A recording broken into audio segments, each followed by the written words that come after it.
¿Cómo vamos a usar el silencio de una forma estratégica para poder vender más, para poder cerrar más videollamadas y, en consecuencia, para poder conseguir nuestros objetivos vendiendo? Bueno, soy Pablo Luna, experto en neurociencia aplicada a la videollamada de venta, y de esto va a tratar el día de hoy, capítulo número 23. Hoy vamos a desgranar el papel del silencio. Se ha hablado mucho del silencio, de el último que habla pierde, de cuando digas el precio cállate, de habla más que tu cliente. ¿Qué papel juega dentro del silencio? Hay muchas cosas, se dicen muchas cosas, pero vamos a intentar, como siempre, darle un sentido muchísimo más lógico. Vamos a utilizar la ciencia y el análisis de conducta y además también las vías de los patrones de comunicación social para poder entender mejor esto desde una base, siempre hablando en un plano de objetividad. Siempre, y repito, me diferencio mucho de que esto no se trata de lo que yo diga, no se trata de lo que a mí me venga bien, sino de lo que la ciencia y los planteamientos objetivos nos dicen. Así que vamos a desentrañarlo al máximo y vamos a desmenuzarlo para poder comprender esto y para que aprendas a usarlo de una forma correcta. Bueno, dicho esto, voy a ponerme, como siempre digo, por aquí pequeñito. Yo importo más bien poco, o sea, nada. Lo más importante de aquí es la información y eres tú, así que vamos allá. Bueno, he organizado esta clase, este vídeo podcast en 3 papeles.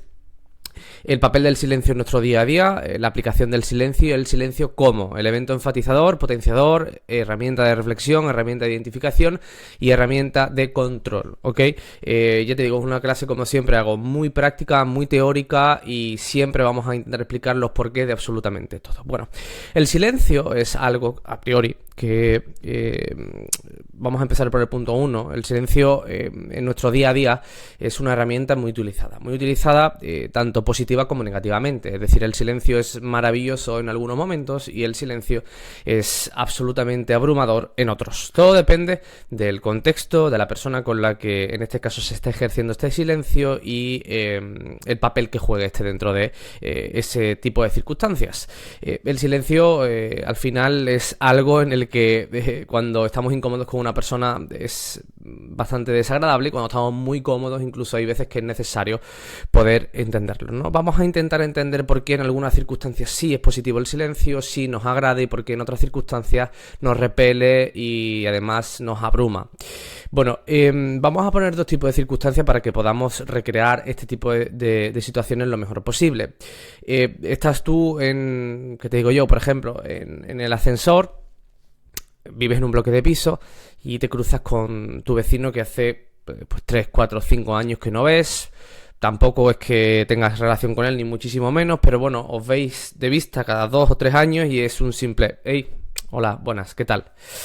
Bueno, al meteros en el ascensor, un ascensor pequeño, está él, estás tú, y ninguno lleva nada encima, tan solo vuestro teléfono móvil, y ambos vais al número 5 y él va al 6.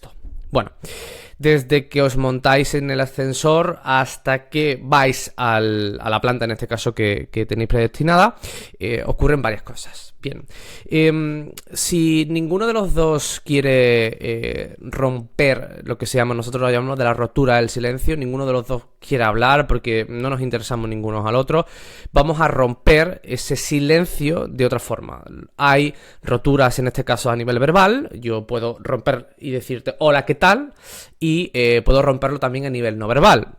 En este caso, yendo a la no verbal, en cuanto a gestos, en cuanto a maniobras, formas de proceder, alguno de los dos, por ejemplo, puede coger una llave para intentar hacer que está haciendo algo y que ese momento no sea un momento incómodo, coger el teléfono móvil, hacer como el que está buscando un mensaje de texto, hacer como el que está buscando información, cualquier tipo de cosa. Imagino que te estarás dando identificado porque habrás podido vivir, o si no, estas situaciones muy similares, ¿no? Luego está también la rotura del patrón del silencio a nivel verbal. Por ejemplo, oye, ¿cuánto tiempo hace que no te veo? Aunque no te importe una mierda, pero se lo dices. Oye, hay que ver este ascensor, es que últimamente no funciona mucho. Alguien tiene que romper, ¿ok? De una forma u otra, alguno de los dos tiene que romper ese patrón de alguna forma.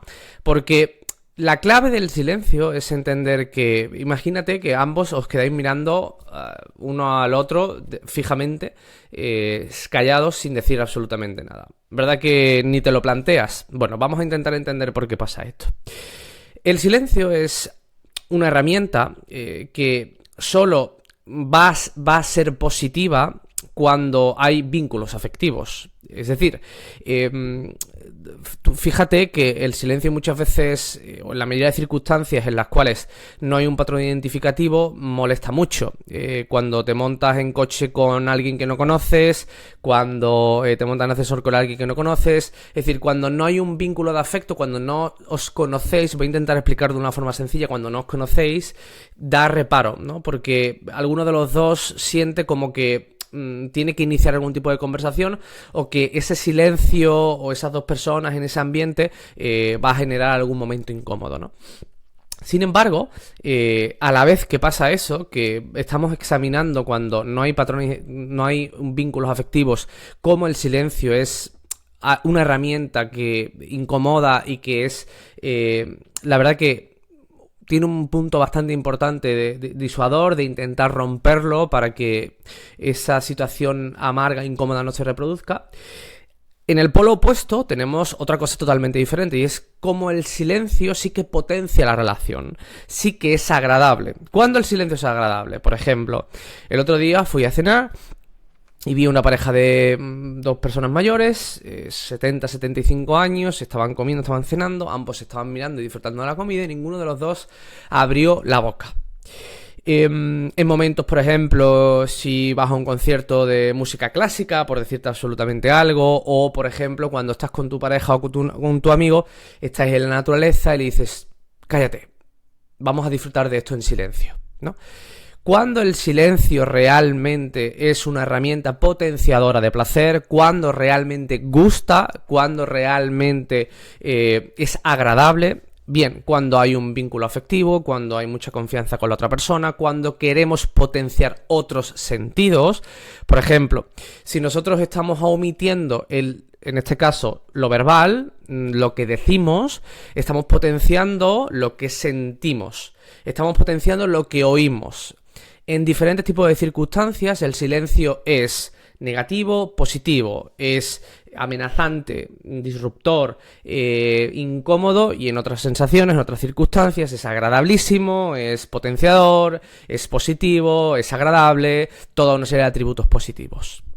Por tanto, el silencio ya hemos descubierto que tiene poder potenciador, positivo y negativo. Entonces, el papel del silencio en nuestro día a día es algo que nos ayuda a comprender muchas situaciones. Por lo tanto, ya podemos entender que tiene tanto su punto positivo como su punto negativo. Ahora bien, en relación a la vida diaria y en relación a la venta, ¿cuál es la aplicación real del silencio? ¿En qué consiste realmente esto? Bueno, nosotros en el contexto de la venta, en el contexto de las relaciones sociales, el silencio es algo bastante importante, pero que, como todo, depende de la seguridad, del conocimiento, de la formación, de lo que tú sepas acerca de él, de lo que te relaciones con él y de lo que normalmente te incomode o no te incomode, te guste o no te guste. Bien, entonces, en nuestro día a día, y llevándolo en un plano más acelerado y más nichado en el término de la venta, el silencio en la venta ocupa un papel súper importante. Ya seguramente tú habrás escuchado muchos tipos de frases típicas, ¿no? De quien habla el último pierde, de que tienen que escuchar más que hablar, por tanto es importante el silencio. Vamos a intentar entender cuál es la aplicación del silencio en relación explícitamente en una videollamada de venta. Bueno, en una venta, el silencio, como he dicho, ocupa un papel fundamental. Un papel fundamental porque siempre va a tener un elemento potenciador.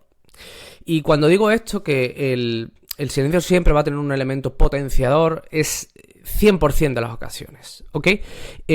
Siempre habrá algún tipo de excepción, la veremos, cuáles son las excepciones en las que el silencio resta, pero en el 99,9% el silencio siempre va a ser un potenciador. Si sabemos lo que estamos haciendo, cómo lo estamos haciendo, de la forma que lo estamos haciendo y por qué lo estamos haciendo. Bien, aquí he puesto diferentes tipos de usos del silencio dentro de una videollamada de venta.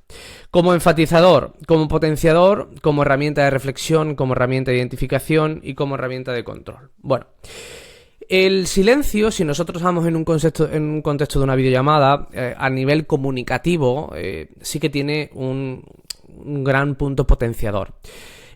Si nosotros, por ejemplo, vamos a utilizar estos dos marcadores, el enfatizador y el potenciador, vamos a utilizar estos dos.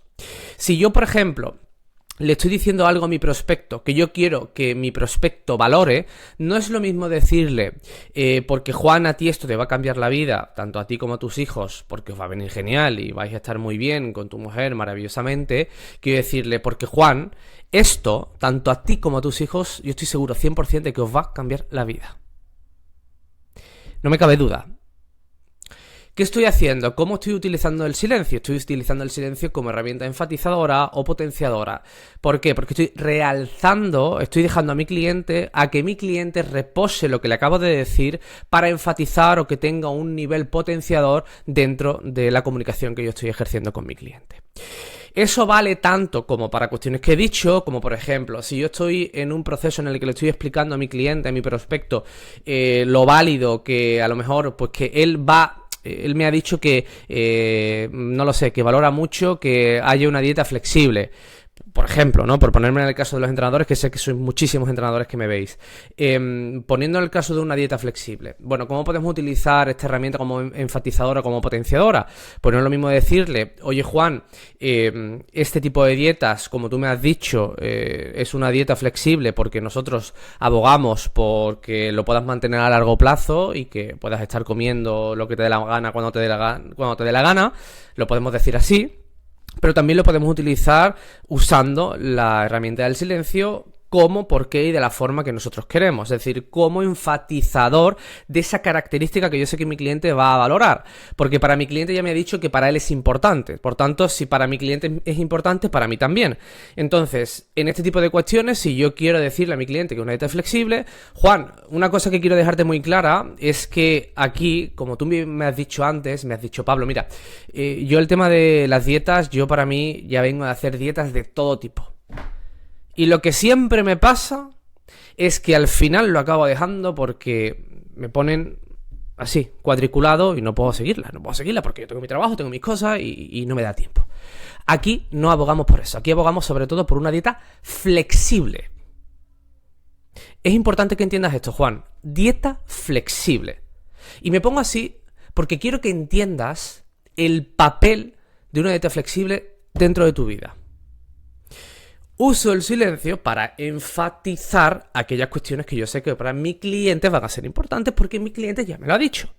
Por tanto, el silencio, comunicativamente hablando, tiene un papel enfatizador y potenciador dentro de la comunicación. Sobre todo cuando nosotros estamos en un tipo de segmento, en un tipo de circunstancia, en un tipo de fase en la que estamos intentando explicar cómo eso que nosotros hacemos va a beneficiar a la persona que tenemos enfrente. ¿Bien? Ok. Luego también tenemos herramientas de reflexión. ¿Qué son herramientas de reflexión? Bueno, es muy importante que entendamos que para saber escuchar hay que saber permanecer en silencio y hay que saber hacer las preguntas oportunas y callarme cuando sea el momento necesario. Bueno, cuando nosotros hacemos y tenemos en cuenta las herramientas de reflexión, hablamos de aquellos momentos en los que utilizamos el silencio para que mi cliente piense sobre lo que he dicho o simplemente para que mi cliente se dé el placer de poder navegar sobre esas ideas y, sin que yo le interrumpa ni le juzgue, pueda aprender a desarrollarlas e indagar de una forma en la que en su día a día no haría. Porque nosotros en una videollamada, si yo entro con miedo, si yo estoy en un papel en el que yo no tengo una buena relación con la venta, yo voy a querer o voy a intentar permanecer el menor tiempo posible callado, porque sé o intuyo que si yo estoy callado voy a generar una sensación de inseguridad y todo lo contrario. Hay que saber cuándo voy a generar el silencio. Entonces el silencio y la seguridad en uno mismo están muy relacionados, ¿ok? Entonces recuerda que aquí no solo vale, vamos a recordar lo que vimos en capítulos anteriores, aquí no solo vale la información que yo te doy, bien, sino también es importante para que haya un proceso de transformación, también es importante la creencia y la mentalidad, ¿ok? Estos dos puntos son tuyos. Tienes que trabajarlos, identificarlos e intentar, sobre todo, progresar sobre esto. No solo vale lo que yo digo, la información, ¿vale? Bien, ok. Entonces, vamos a imaginarnos que estamos en un momento en el que le estamos preguntando a mi cliente acerca de su vida o de algunos tipos de cuestiones, ¿no? Entonces, aquí vamos a utilizar el punto de la herramienta del silencio como reflexión de dos formas. Una, cuando mi cliente está hablando, yo siento que mi cliente baja la conversación, bueno, porque tal y tal. Y yo sé que mi cliente puede tener un punto mayor de poder estar comentándome ciertas cosas, sigo permaneciendo en silencio para darle la oportunidad o para decirle inconscientemente de que tiene que seguir hablando porque tiene que seguir surfeando, navegando sobre esas ideas. Y luego además también tenemos una herramienta, en este caso activa. Pasiva, a nivel comunicacional, cuando yo estoy dejando silencio para que mi cliente siga hablando, que es importante para obtener buena información, y otra herramienta que es cómo yo con la pregunta voy a utilizar el entonaje o el punto de comunicativo para poder hacerle ver a mi cliente de que el silencio en esta pregunta forma inclusive parte de ella, ¿no? Por ejemplo, oye Juan, porque para ti imagino que estas circunstancias, las que viviste hace tiempo, son importantes, ¿verdad? Y que me diga, por ejemplo, sí, total, Pablo. Y yo, en vez de decirle por qué, sigo permaneciendo en silencio. Afirmo con la cabeza y dejo que mi cliente me siga contando. El silencio como herramienta de reflexión. Esto, sobre todo, nosotros vamos a utilizar esto, por ejemplo, en puntos de argumento, esta 1 y 2, y la 3 la vamos a utilizar en procesos de escucha, ¿bien? Como herramientas de reflexión. Es importante intentar entender esto, ¿bien? Ok, perfecto. Hasta ahora hemos visto el silencio en su papel enfatizador y potenciador, el silencio en su papel de reflexión, y nos queda ver el silencio en su papel de identificación y en su papel de herramienta de control. Bueno, tanto la herramienta de identificación como la herramienta de control es importante entenderla además como el enfatizador y el potenciador dentro de una forma conjunta.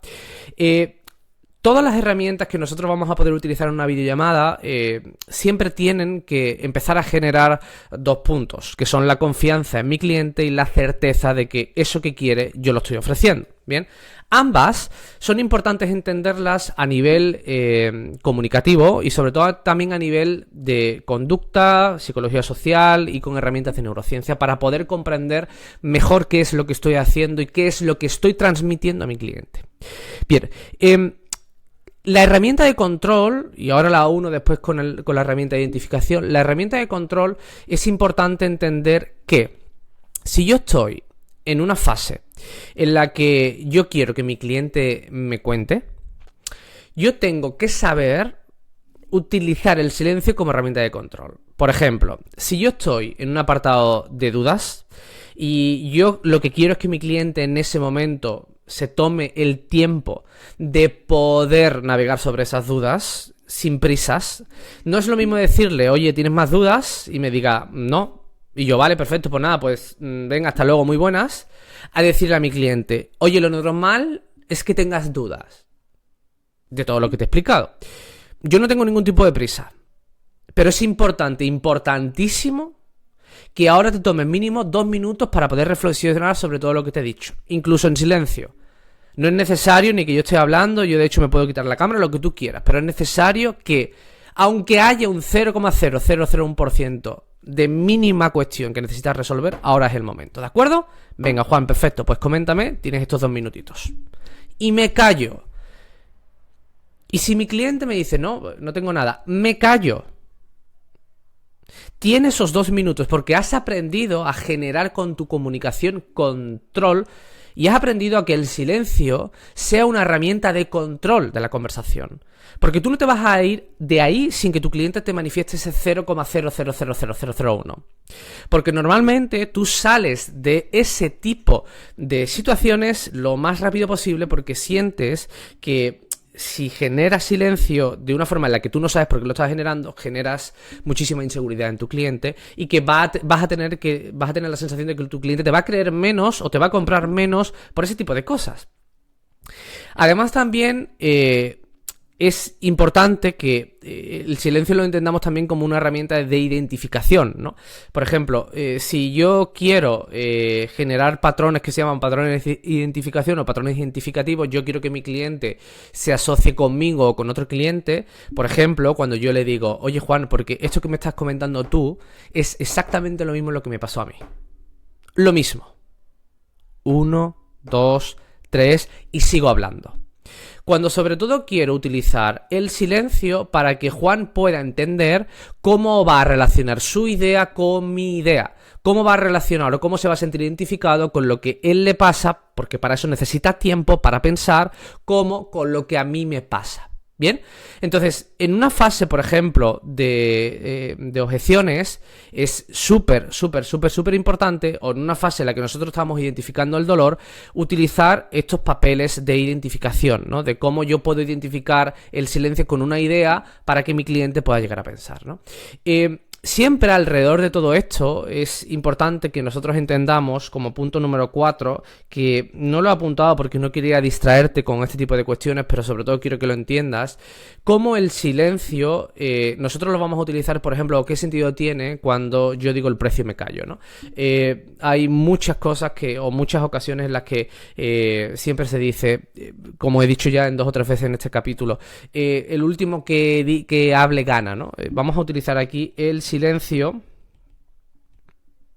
después del precio. ¿Qué sentido tiene y cuál es el papel de esto? Bueno, el silencio después del precio. Hay que decir el precio y después callarme. Eso tiene una explicación muchísimo más compleja, que un día haré un capítulo exclusivamente sobre esto, pero es necesario que entiendas lo siguiente. Si nosotros utilizamos la ciencia para poder analizar por qué esto es importante o por qué esto no es importante, la ciencia nos dice que una persona, para tomar una decisión en planos económicos, la toma entre 0,7 a 3 segundos desde que sabe la última herramienta que necesitaba para poder saber que tiene que tomar la decisión. En este caso, si tú ya me has contado lo que tú haces, me has contado cómo funciona para mí, cómo tal, y lo último que me falta es el precio, pues una vez que yo sepa eso, tardo entre 0,7 y 3 segundos en maniobrar en qué decirme, entre sí o no, ¿bien? Si me parece caro o barato, si es para mí, si no es para mí, etc. Bien, en 0,7 a 3 segundos. Ok, este tiempo es importante que nosotros lo respetemos. Porque como ya he dicho en capítulos anteriores, dentro del proceso de la toma de decisión es como un proceso que se activa el sistema de recompensa y la aversión a la pérdida entre aquellas cosas que a mí me hacen el poder tomar una decisión y aquellas cosas que a mí me restan el tomarla porque sé que me va a salir mal, ¿ok? Le veo riesgo a la decisión. Entonces, ese transcurso de tiempo, aunque parezca muy poco, es necesario que nuestro cliente lo haga de la forma más transparente posible. Es decir, si yo cuando digo el precio, que es lo último que le falta a mi cliente para saber si va o no va a tomar la decisión, si le parece bien del todo o le parece mal del todo, y yo sigo hablando, ese 0,7 o 3 segundos me lo pierdo y mi cliente ya ha podido tomar la decisión sin que yo sea consciente de ello y mi cliente simplemente pueda, oye, pues decantarse por una cosa o por otra sin que yo tenga el control de esa conversación. Sin embargo, si yo durante ese momento respeto el timing, yo digo el precio y yo me callo, pues es importante en este momento que mi cliente entienda que tiene que darme una respuesta acerca de eso, que es él el que tiene que darme el siguiente paso. Para que el silencio posterior al precio tenga sentido, es muy importante que sea tu cliente el que te pregunte él por el precio. Bien, que sea tu cliente el que te pregunte, oye, perfecto, ¿cuánto vale? Tienes que aprender a generar estas preguntas, un día veremos cómo se hace esto. Pero tienes que aprender a generar comunicativamente el papel o el rol del emisor y el receptor. La persona que emite el mensaje y la persona que recibe el mensaje. Él tiene que sentir que está tomando la decisión. Él tiene que sentir que está en el dominio, en el control de la decisión. Por eso te pregunta, oye, ¿cuánto vale esto? Pues vale tanto. Como tú solo me has preguntado eso, yo me callo, y al callarme y tú estar en ese momento intentando decidir sobre un factor u otro y ese porcentaje de tiempo yo lo dejo libre y solo mirándote para intentar entender por dónde vas, esa reflexión que se produce entre 0,7 y 3 segundos y el cliente no se espera que yo me quede callado, el cliente normalmente, el prospecto, va a necesitar más tiempo aún para poder iniciar un proceso de toma de la decisión. Bien, ok, dentro además de esto, la ciencia ya nos dice que el papel de cuando nosotros compramos algo, perdemos el dinero, invertimos el dinero, que es nuestro bien más preciado, se activa una zona del sistema límbico, el centro que registra las emociones, no me voy a poner excesivamente técnico, pero se ha registrado que se activa a través de la ínsula, dolor, y que es